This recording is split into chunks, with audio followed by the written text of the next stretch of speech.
দর্শক, এই মুহূর্তে আমরা অবস্থান করছি রাজধানীর বসুন্ধরা আবাসিক এলাকার এভারকেয়ার হাসপাতালের সামনে এবং এই মুহূর্তে এখন সময় 3:08 এবং এখনও কিন্তু আমরা দেখতে পাচ্ছি যে বেশ কিছু মানুষ কিন্তু এখানে অবস্থান করছেন। আমরা তাদের সাথে কথা বলবো এবং জানতে চাবো কেন তারা এখানে অবস্থান করছেন। প্রথমে আপনার কাছে একটু জানতে চাচ্ছিলাম যে এখন গভীর রাত, কেন এখানে দাঁড়িয়ে আছেন? আমরা গত 2-3 যাবৎ দেখতে পাচ্ছেন আমরা সারা বাংলাদেশের মানুষ কেউ আসলে শান্তিতে নেই। আমরা কীভাবে শান্তি থাকবো? আমাদের মা, গণতন্ত্রের মা, 3বারের সাবেক প্রধানমন্ত্রী, দেশের সবচেয়ে জনপ্রিয় ব্যক্তি, যিনি দল মত নির্বিশেষে সবার ঊর্ধ্বে, সে অনেক অসুস্থ। তাকে এই জায়গায় রেখে তো আমরা বাসায় ঘুমাইতে পারতেছি না। আমাদের মন মানতেছে না যে কখন আমরা আসবো একটা ভালো খবরের জন্য। ভালো খবর নিয়ে আমরা বাসায় যেতে চাই। আমরা চাই তিনি সুস্থ হয়ে আমাদের মাঝে আবার ফিরে আসুক। তিনি নির্বাচন করে এই দেশের প্রধানমন্ত্রী হোক। উনি প্রধানমন্ত্রী হলে দেশ সুন্দরভাবে চলবে, মাটি ও মানুষ ভালো থাকবে। আচ্ছা, আপনার কাছে একটু জানতে চাচ্ছিলাম যে কেন এখন এই শীতের রাতে, গভীর রাতে এখানে দাঁড়িয়ে আছেন?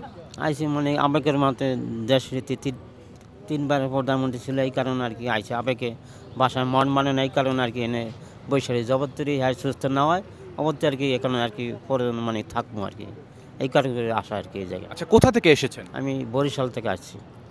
আপনার কাছে আবারও একটু জানতে চাবো যে বিএনপির পক্ষ থেকে কিন্তু বারবার বলা হচ্ছে যেন হাসপাতালের সামনে ভিড় না করা হয়, বিনীতভাবে অনুরোধ করা হচ্ছে, এরপরেও কেন আপনারা এখানে দাঁড়িয়ে আছেন?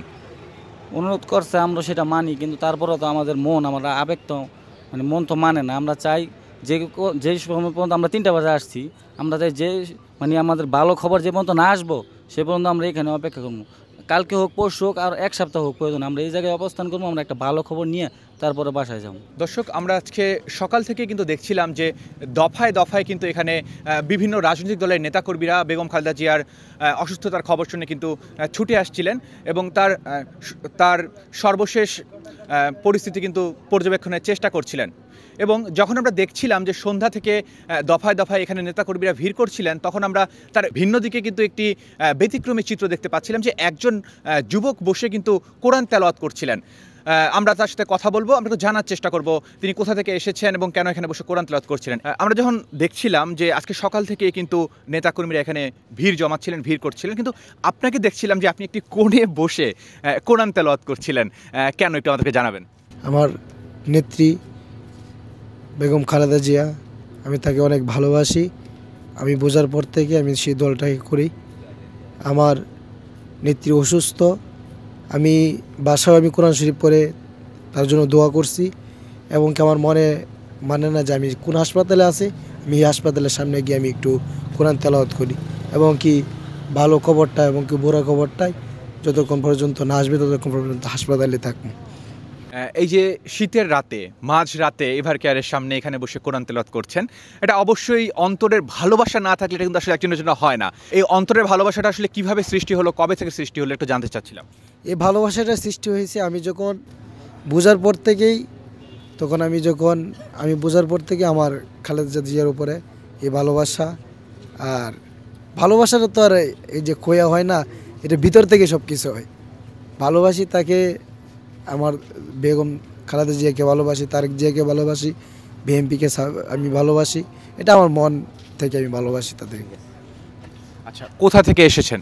আমি এসেছি, আমার বাড়ি হয়েছে কিশোরগঞ্জ আর জেলা হয়েছে তারাইল থানা এই।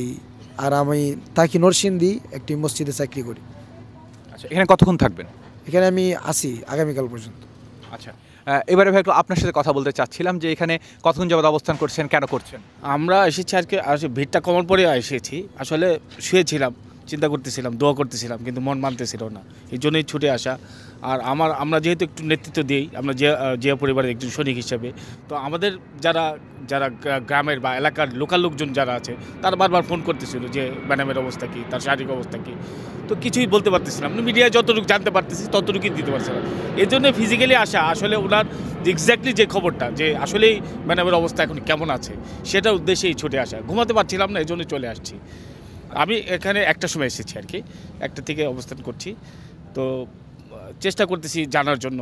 আসলে অনেকে বলতেছে না, আসলে আমরা অরিজিনাল খবরটা পাচ্ছি না, আমরা মেসেজটা দিতে পারছি না। আসলে সারা বাংলাদেশ ভালো নেই, ম্যাডামের জন্য সবাই খুব দুশ্চিন্তা আছে, সবাই দোয়া করতেছে, আল্লাহ ওনাকে সারিয়ে তুলুক, এই দোয়া করি। আচ্ছা, একটু আপনার কাছে ছোট করে জানতে চাবো যে আমরা সকাল থেকেই কিন্তু দেখছি যে অসংখ্য মানুষ এবং দলমত নির্বিশেষে অন্যান্য রাজনৈতিক দলের নেতাকর্মীরাও কিন্তু দেখার জন্য ভিড় করছেন এবং প্রার্থনা করছেন যেন খুব তাড়াতাড়ি খালেদা জিয়া আবার সুস্থ হয়ে ওঠেন। কিন্তু কি মনে হয় যে এই ভালোবাসাটা আসলে কি জন্য বেগম জিয়ার প্রতি? ওনার দেশপ্রেম। উনি কিন্তু এত ষড়যন্ত্র হয়েছে দীর্ঘ 17 বছর উনি দলের বাইরে ছিল, এত ষড়যন্ত্র হয়েছে, জেল জুলুম এত কিছু হয়েছে, উনি কিন্তু দেশ ত্যাগ করে নাই। উনি বলেছে যে আমার 2 সন্তানকে আমি আল্লাহর হস্তে ছেড়ে দিয়েছি, আমি এই দেশেই মরে যাব, আমি এই দেশ থেকে কোথাও পালাবো না। এবং ফ্যাসিস্ট সরকার কিন্তু ওনাকে দেশ থেকে বের করতে পারে নাই। এই ভালোবাসার কারণেই মানুষের মনে ওনার জন্য এই শ্রদ্ধা এবং যে ভালোবাসা তৈরি হয়েছে এই দেশপ্রেমের থেকেই। আসলে বিএনপি মানে দেশপ্রেমের একটা অংশ, সেটা হচ্ছে যারা বিএনপি করে এবং সাধারণ জনগণকে নিয়েই বেগম খালেদা জিয়ার এই যে আমার মনে হয় উনি কামব্যাক করবে, কারণ এত মানুষের দোয়া বিফলে যেতে পারে না। আল্লাহ পাক এত মানুষের দোয়া ফেলবে না, আল্লাহ পাক ওনার দোয়া অবশ্যই সবার দোয়া কবুল করে উনি আমাদের মাঝে আবার ফিরে আসবেন ইনশাআল্লাহ। আপনার কাছে একটু জানতে চাচ্ছিলাম কখন থেকে এসেছেন, কেন এসেছেন একটু বলবেন? আমি এখানে এসেছি বিকেল 3টায়। আমি আসছি নারায়ণগঞ্জ থেকে। আমি নারায়ণগঞ্জ মহানগর বন্দর থানা কৃষক দলের যুগ্ম আহ্বায়ক। তাই আমরা এখানে সকালে আসার পরিকল্পনা ছিল, কিন্তু আমাদের 2-1 লোক ছিল, ওদের নিয়ে আমি একসঙ্গে 3টা বাজে এসেছি। তাই আমরা বিশেষ করে যে আমাদের দেশের নেত্রী 3বারের সাবেক প্রধানমন্ত্রী দেশের নেত্রী এবং খালেদা জিয়া, ওনার জন্য দোয়া এবং সুস্থতা কামনা করি। এবং বিগত 17 বছর স্বৈরাচারের সাথে আমরা লড়াই করেছি আমাদের এই নেত্রীর জন্য। আমাদের নেত্রীগণরা জেলখানা বন্দি করে রেখে বিভিন্নভাবে তাকে ওষুধ পানি দিয়ে পয়জন দিয়ে তাকে বিভিন্ন অংশ তার নষ্ট করে দিয়েছে। আজকে যদি আমাদের দেশ মাতার যদি কোনো কিছু হয়, এর জন্য দায়ী হলো স্বৈরাচার শেখ ফ্যাসিস্ট হাসিনা। তবে এর দায়ভার তাকে নিতে হবে। তবে আমরা তারপরও এই 17 বছর আমরা রাজপথে আন্দোলন করেছি আমাদের নেত্রীর জন্য, নেত্রী মুক্তির জন্য। আমরা 17 বছর ভোট দিতে পারি নাই, আমরা সুন্দরভাবে সবাই এবার ভোট দিব। তবে আমরা আগামী নির্বাচনের আগে এবং বর্তমানে আমাদের নেত্রীকে আমরা সুস্থতা কামনা করি, যে আমাদের মাঝে উনি ফিরে আসুক এবং সেই নির্বাচনে সে অংশগ্রহণ করবে এবং সেই নির্বাচনে সে প্রধানমন্ত্রী হবে এবং দেশের কল্যাণে কাজ করবে। এই জন্যই আমরা তার রোগ মুক্তি কামনা করি। সে হলো দেশপ্রেমিক, আর কি বলবো, বলার তো ভাই বললে অনেক কিছু আছে, কিন্তু মুখে ভাষা হারিয়ে ফেলেছি।